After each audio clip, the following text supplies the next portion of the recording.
Assalamu alaikum and welcome to Perspective. We'll be talking about Pakistan, IMF's talk, and of course the conclusion which we've seen as far as coming up with strong economic commitments, what this means for the future, what it means for our economic stability as a whole.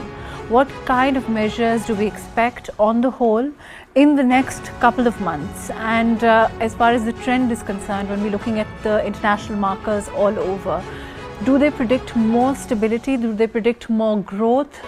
What kind of an overall economic climate are we looking at? All of that today on Perspective. I have with me Dr. Usman Chohan, who is advisor CAS on economy. Thank you for being with us today. We also have with us Ali Salman, who is Executive Director Prime. Thank you for joining us today.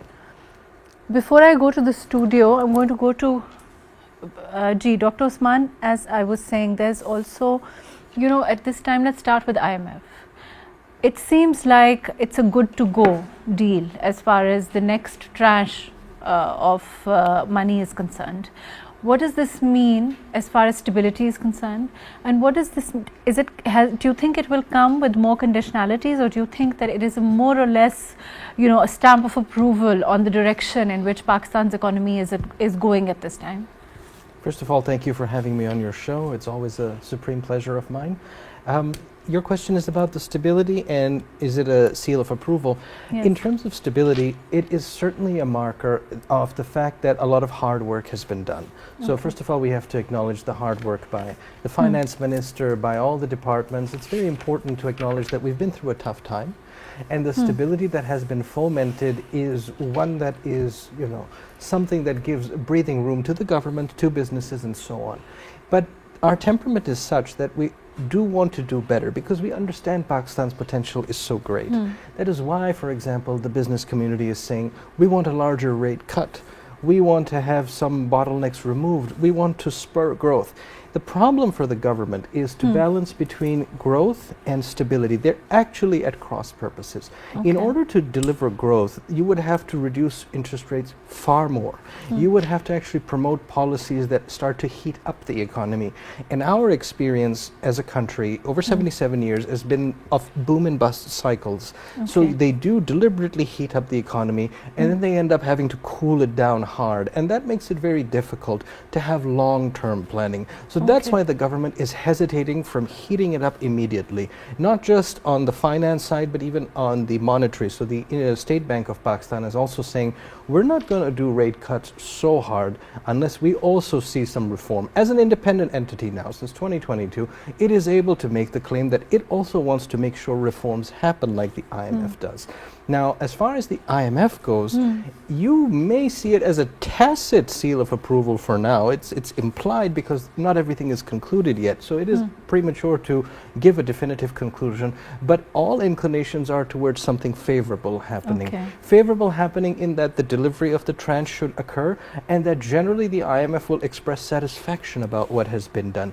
At the same time, the IMF has had separate meetings with various entities within the structure of the government to identify areas where improvements, so for example, tax, like revenue collection is the big one where they continue to have some to and fro about how it should be optimized. Agriculture is another one. So by looking at specific sectors, the IMF can then go back to its board, the delegation can go back to its board and say that we've highlighted these things and now we will focus on this more in the subsequent meeting. It's twice a year. And so then, and when is the next meeting going to be? If this one, if we are now in March, then you should expect it September, October. There may be reasons for delay, and they may even come before that. As you know, last time they came prematurely just to see. So it cannot be scheduled exactly, but that's roughly where it is.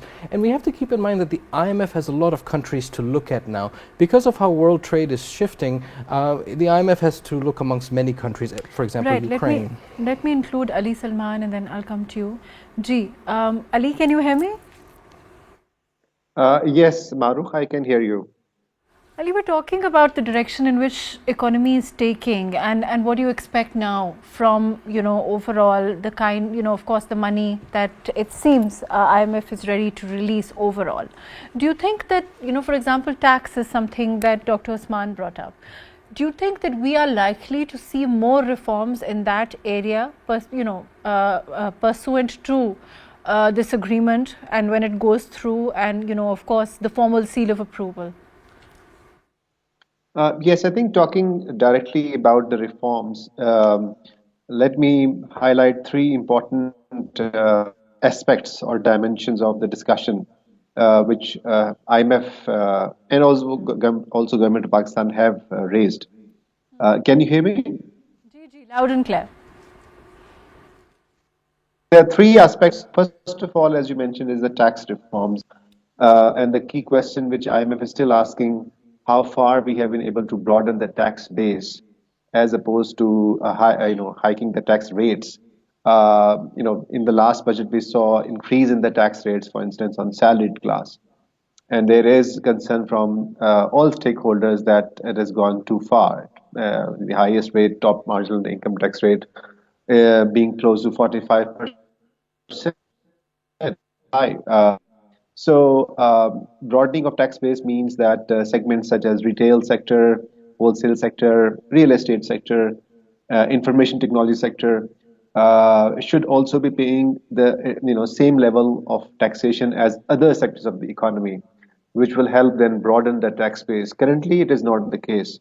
So I think that's a big challenge because on yesterday we saw major demand coming from Pakistan Software Association, Pasha, demanding that IT freelancers should be taxed something like at 0.25%.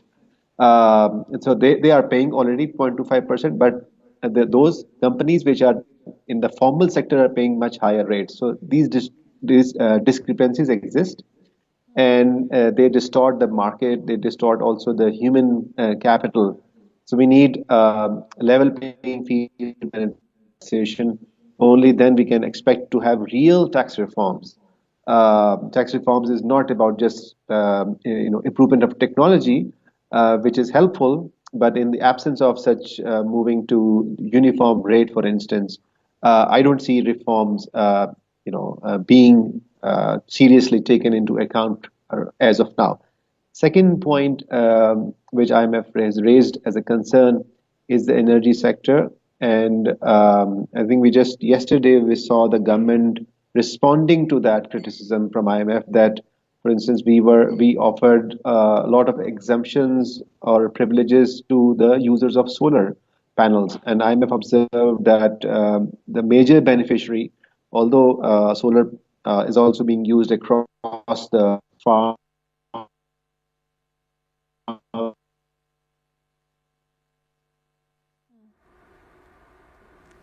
Ali, I'll come back to you. Dr. Usman, if you heard what Ali is saying, he was talking about the solar.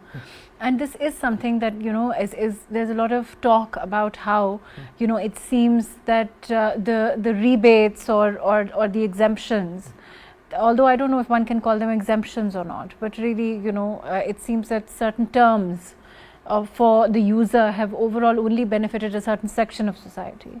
Do you think that's correct? It is to an extent correct.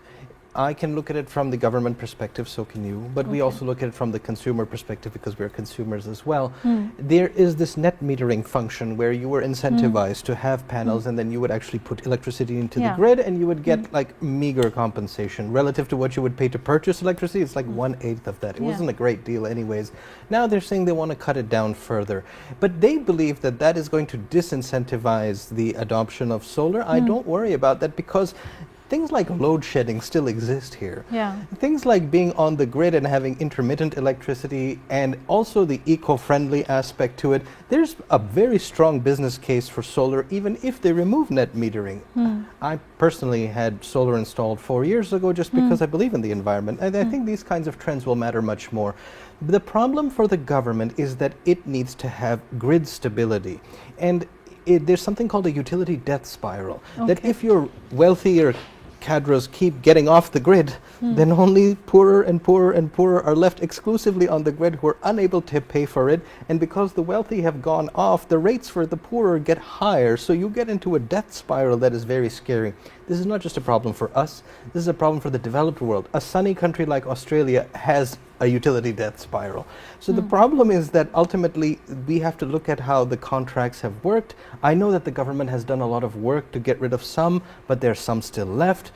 In the long run, having hydro, nuclear and solar driving things is what will matter anyways.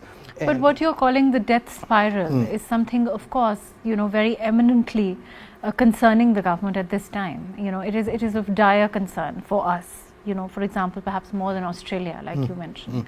So how does the government deal with it then? Well, one way that they want to do it is not to, because there's another issue that they have. If they cancel all the contracts, they will be basically a rogue state in the international markets, and they won't be able to raise finance, because breaching contracts itself has consequences. With your legal expertise, you understand that there are secondary effects of doing that sort of strong arming to the counterparty.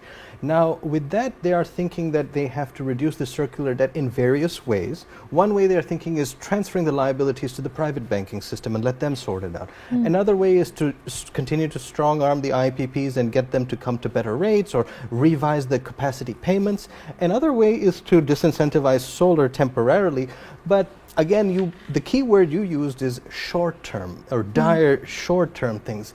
Our energy vision should be long-term to start with. So I don't believe in the premise that we should solve things on an ad hoc basis, but rather simply absorb this cost now. It isn't that large, and then promote renewable and electric vehicles and simply just write it off and move on, rather than trying to micromanage this year after year and getting nowhere real fast. And you think that's a possibility for the government? It is, with the current economic climate and the kind of leeway that they have? It is, but it requires political will more than anything. It also requires all stakeholders to be on board. If the private banks take part of the liabilities, if the consumers do solarize faster, and all these moving parts are managed, it is possible to absorb this cost rather than making it a circular motion of debt accumulation. It doesn't need to be circular, is my fundamental argument. Okay, fair enough. I think Ali is back now. Ali, can you hear me? Yes, I can hear you. Ali, you started, the solar panel discussion and the way that, and then we took it on from there. Whatever happens with regard to that, we've just been talking, and I think Dr. Usman is saying that, perhaps it's more feasible for the government at this time to absorb this cost somehow, rather than radically change the policy, which may have its own effects, overall. But leaving that aside, overall, when you look at, implementation of economic reforms, from where we started, do you think that we've gotten further there? And of course, that is something that's always been on the agenda for the IMF, whether it is, whether we get this money and we go on or not, those are the important considerations that we need to work towards to have sustainable long-term solutions, right? Yes, I think when I was talking about reforms, let me just continue. The third dimension, which I would like to mention, is the private area of privatization. And this is again indicated by IMF that government needs to expedite its efforts in terms of especially privatization of the discos. Now, this is a very tricky and very complex area when it comes to privatization. And we believe, and in fact, we released a report late last year, which basically argued that before we talk about privatization of electricity distribution companies, we have talked about markets, market deregulation.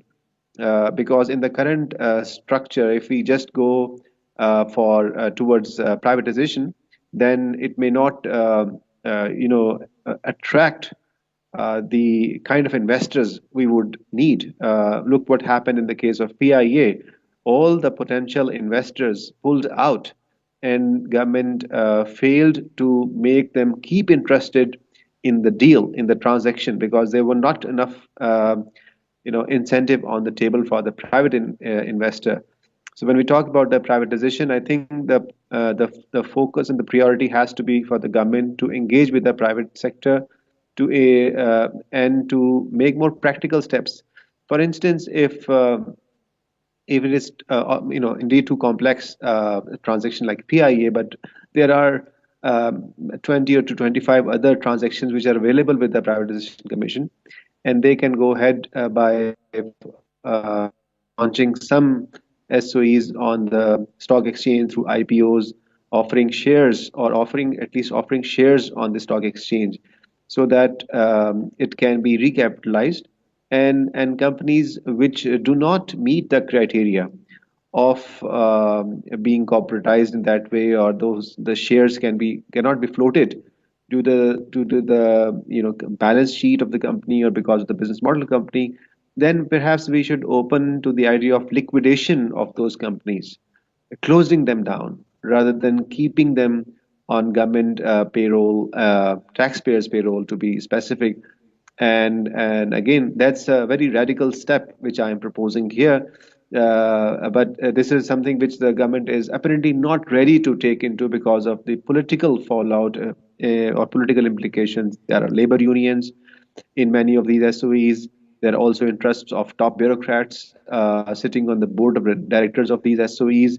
And each ministry has its own SOE: Ministry of Commerce, Ministry of Industries, Ministry of Defense, Ministry of Communication. All of them have these special companies which are where they have job creation opportunities or job distribution opportunities, where they have commercial opportunities. Procurement is happening, and this is away from the typical government budget.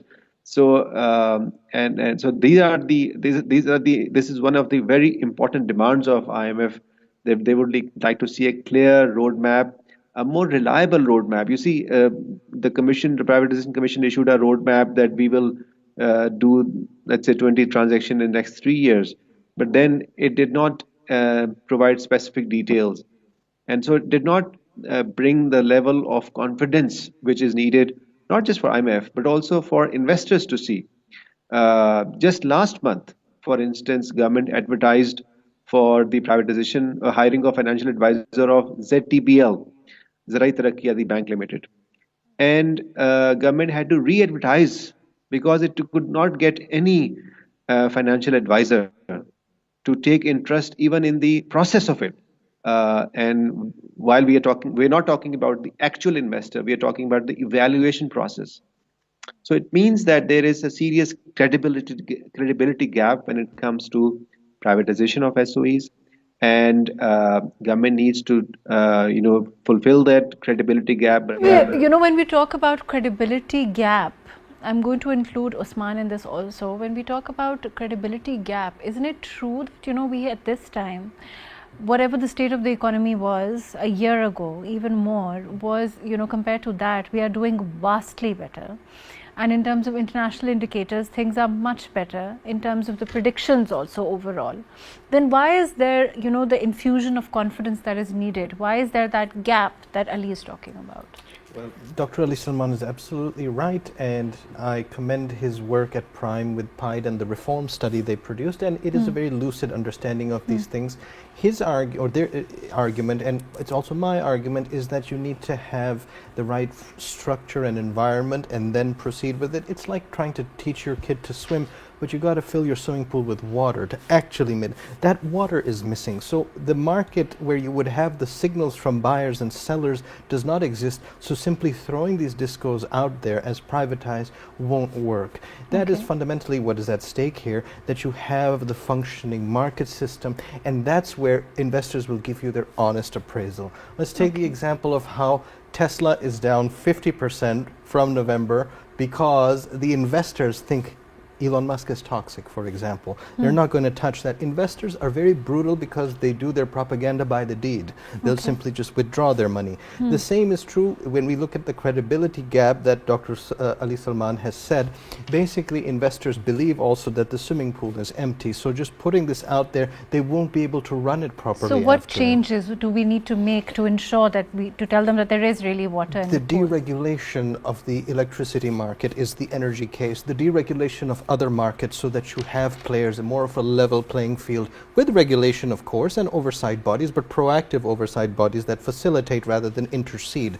So having deregulated but also well overseen markets is the balance. Those markets don't exist. So in energy, it wouldn't make sense for somebody to simply dive in without that architecture around them. So deregulation, I think, is what Dr. Ali Salman is getting at. I personally do think that myself. What about, sectoral, developments, like for example, when we talk about gas tariffs, or, we spoke about tax before, agricultural tax. Do you think, retail and wholesale taxation. Do you think we can move towards those?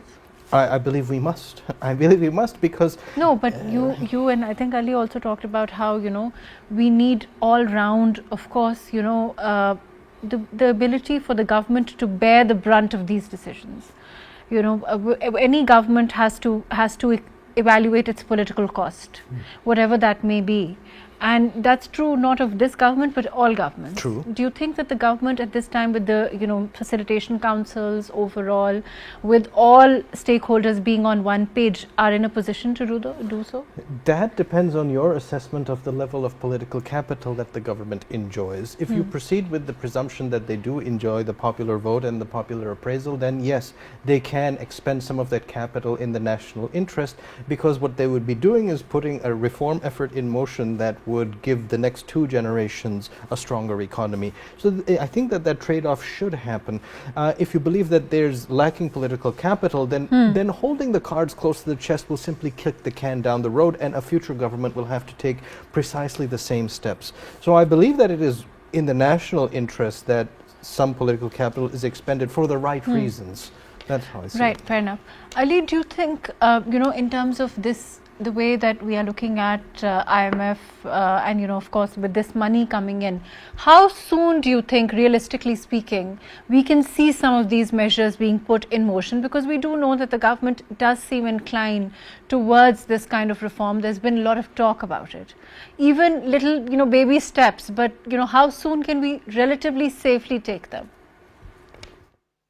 Well, you're right. These are indeed baby steps, but we need to take big steps. So that's probably one problem, that we have been taking many incremental steps towards, I guess, everything. Talked about energy reforms, tax reforms, SOE reforms, agriculture taxation, the areas which we have discussed today in this program.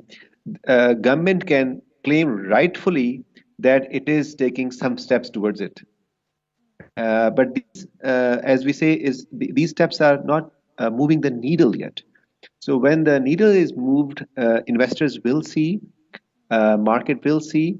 And by the way, here I think I would like to introduce a nuance here, because on one hand, I might be sounding as like, okay, I'm talking about credibility gap, whereas a government spokesperson can come in and say, well, IMF is happy. They are giving us a clean certificate, or about to give us a clean certificate. Look at the international credit rating agencies; they are raising our score in terms of the credibility. And so where is the gap here? You see, as Dr. Usman also mentioned, I think investors exhibit their confidence by their actual decisions, and how they, for instance, even the domestic investors, are they bringing more into new capital into the new ventures, for instance, or they are going out? So that's one fundamental question which we can ask and ourselves, and then we will know the answer that currently it's not happening. Just to give you a contrast, although Pakistan and Malaysia are 2 different economies in terms of level of development, I was reading. In terms of high debt and inflation are also those considerations. We talk about political will, but that make it difficult for the government to really talk about and impose those kind of conditions that are more favorable for, like for example, international practices all over the world as far as privatization is concerned. I was saying that look, when the environment is ready for, your question was about the business environment. If the environment is ready for the investors, the results come in a short span of time. Last year, for instance, Malaysia reported an FDI of $85 billion. So that's huge as compared with, let's say, when Pakistan reported a FDI about $1.5 to $2 billion. Although two economies are a very different level, but when you do the reforms and those reforms are reliable, are credible, then you will see the results from both domestic investors and international investors. If the investors see, on the other hand, that okay, while it is right that inflation has gone down, exchange rate is stable, and there are these good steps which government is, incremental steps, baby steps which government is taking.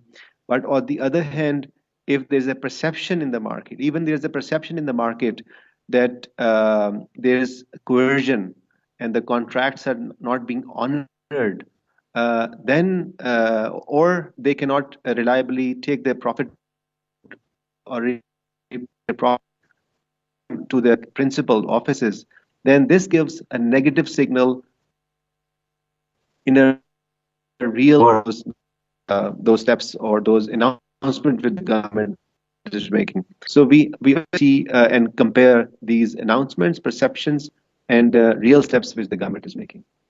Fair enough. Let me come back to Dr. Usman. I want to talk about this, perception, and also, the fact that high debt, inflation are extremely important, and of course for the government important as receptors of what's happening and how people are looking, the overall public is looking at them, and therefore they make decisions difficult.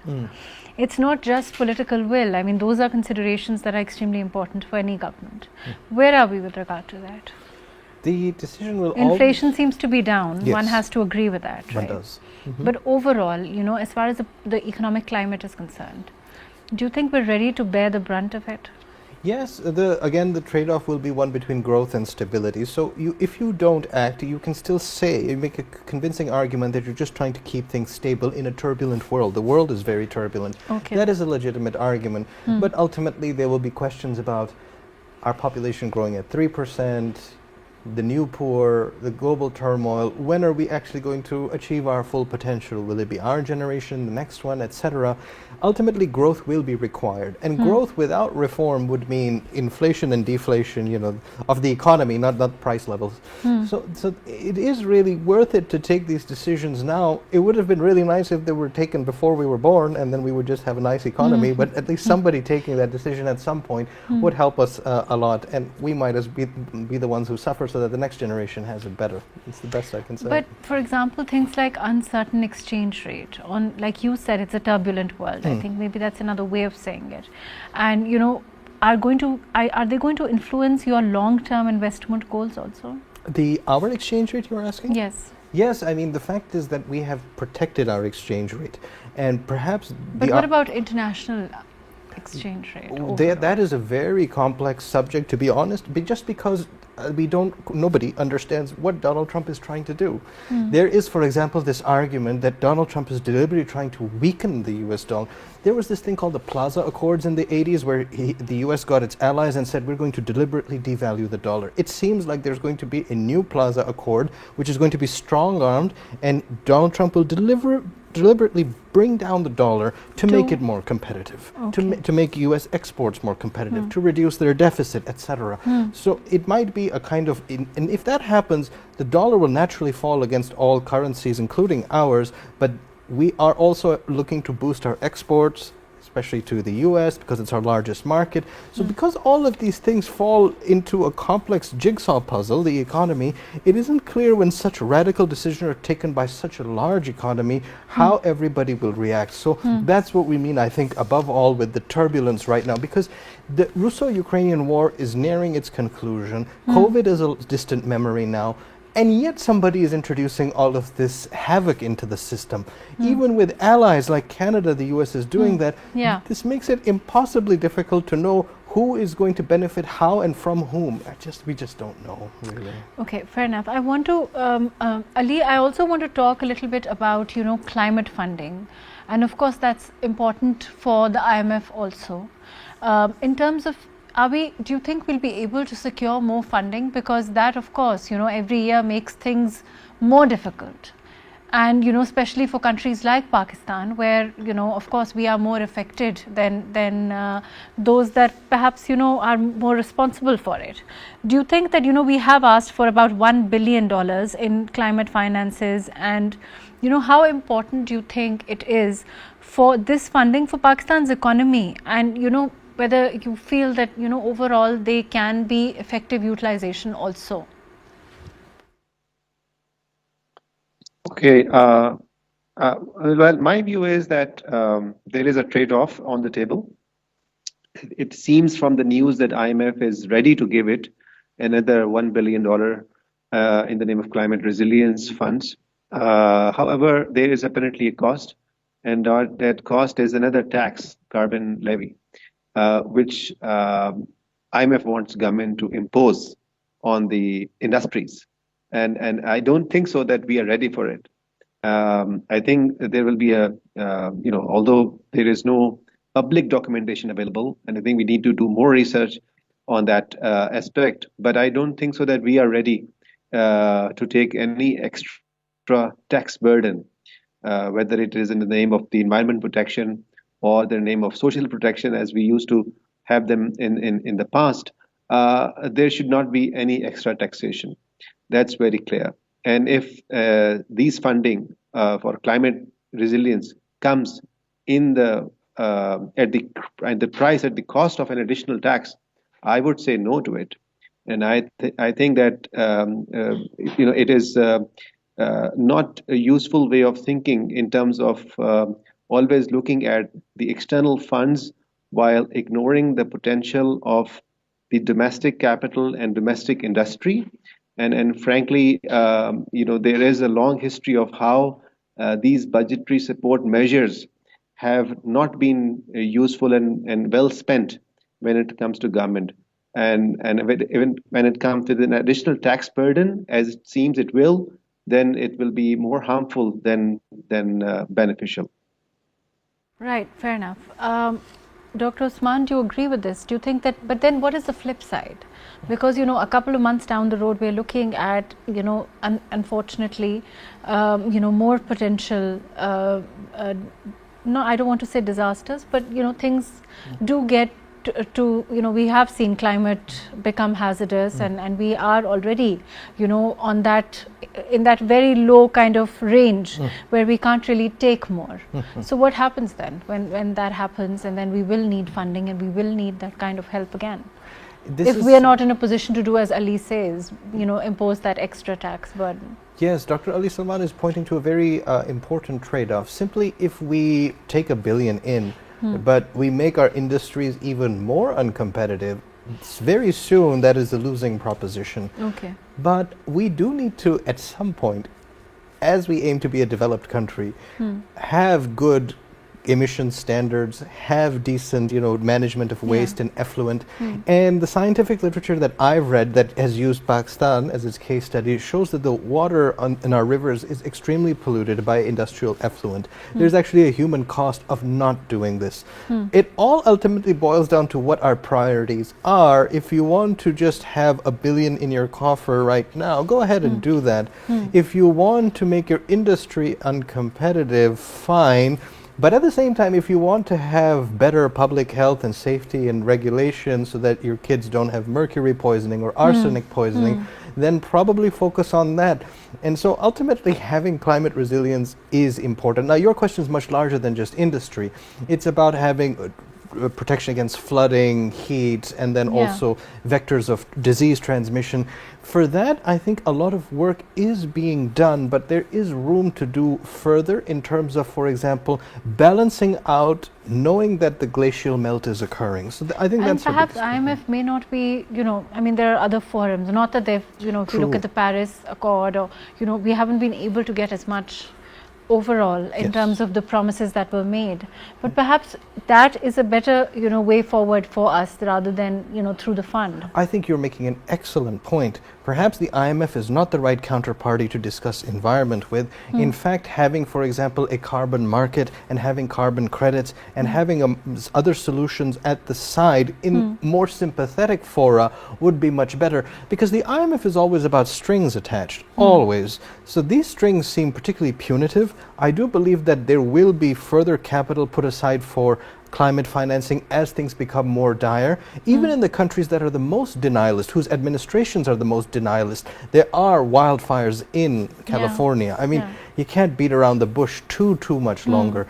So having these things in place, I think you've hit the nail on the head that there are other fora to discuss this, but also there's one responsibility on our side, which is to have a lot of good proposals. From what I have gathered, we don't actually present enough concrete proposals of what would be done with the financing. So having good, meaningful proposals in a business plan for saving our country in climate terms is necessary as well. Ali, I know there is limited time, but I want to talk about, additional revenue measures, for example. There's a lot of criticism, and, we've seen recently a lot more expenditure controls. Do you think that this is a sustainable strategy in the long run if we focus more on expenditure controls? Also, do you think that, even if we do that, we will nevertheless need revenue measures, for example? Or do you think that, they can sort of, cushion that shortfall? It's a very important point.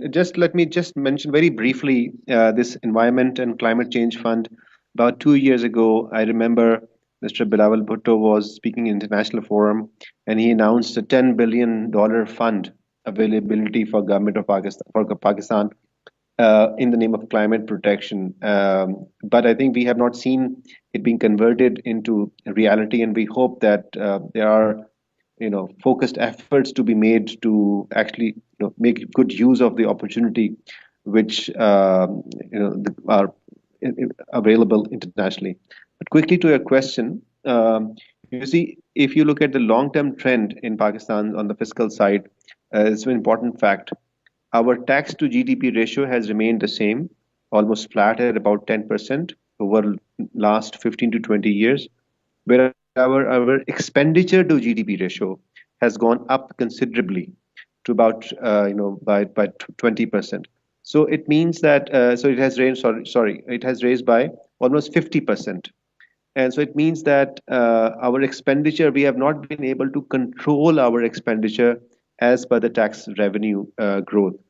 So I recognize the current government efforts in terms of right sizing.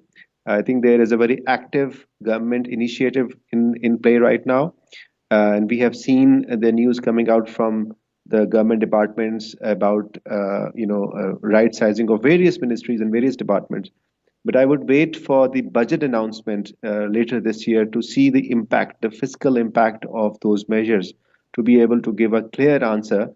I think there is an effort towards it, but we need more data to make a clear conclusion, because what is happening, that while in some case ministries or departments are being closed down or being merged, we also see new authorities being established at the same time at the federal level as well as at the provincial level. So what is the net effect?